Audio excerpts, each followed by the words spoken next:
Chairman Fleischman and Ranking Member Kaptur. As you continue your work on the Energy and Water Development Appropriations Bill for fiscal year 2024, I strongly urge you to include my language request to effectively terminate the proposed Yucca Mountain Nuclear Waste Repository in Nevada. For over 3 decades, the Department of Energy has left open the possibility of Nevada's becoming the dumping ground for the nation's high-level nuclear waste. This is a proposal I have fought since the Nuclear Waste Policy Act was first signed into law in 1982. My state does not produce nuclear waste, and we shouldn't be forced to store it.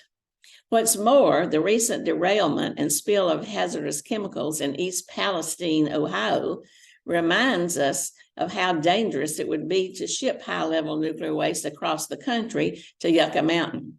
Just transporting nuclear waste to Nevada, including through rail corridors, would threaten the safety of over 260 million citizens in 344, I repeat, 344 congressional districts, as well as the surrounding ecosystems. After seeing the horrific pictures and listening to the unimaginable experiences on the ground of folks with severe headaches, trouble breathing, you saw thousands of fish dying hundreds of miles downstream, there's understandable fear in my state for what might happen if similar accidents were to occur involving nuclear waste. Transporting this hazardous material through our freight system would make it what some people have called a mobile Chernobyl, just waiting to happen.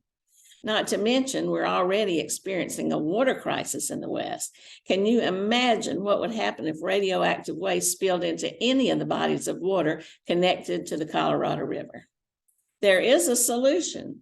And I'm pleased that, unlike the previous administration, President Biden and Secretary Granholm are supportive of a consent-based approach, modeled after my Nuclear Waste Informed Consent Act and based on the recommendations of the Blue Ribbon Commission on America's Nuclear Future.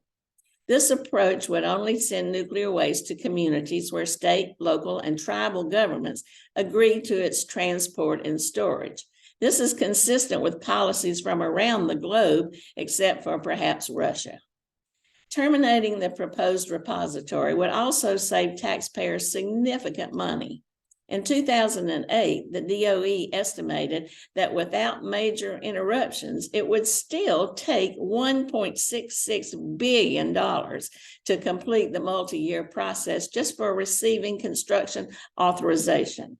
And if that were to happen, the state of Nevada estimates that construction to complete the Yucca Mountain site would cost an additional $96 billion. That figure doesn't even account for the estimated 100,000 trucks needed to transport the waste, which would amount to an average of 4 to 6 trucks per day, every day, for 50 years.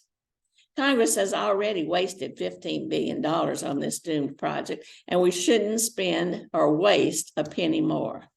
I know you have a difficult task ahead of you as you make these critical decisions, and I want to thank you for your consideration. Please call on me if you have any other questions about how Yucca Mountain has operated or exists or has a future. We know it's not in Nevada. We're not a wasteland. Thank you very much.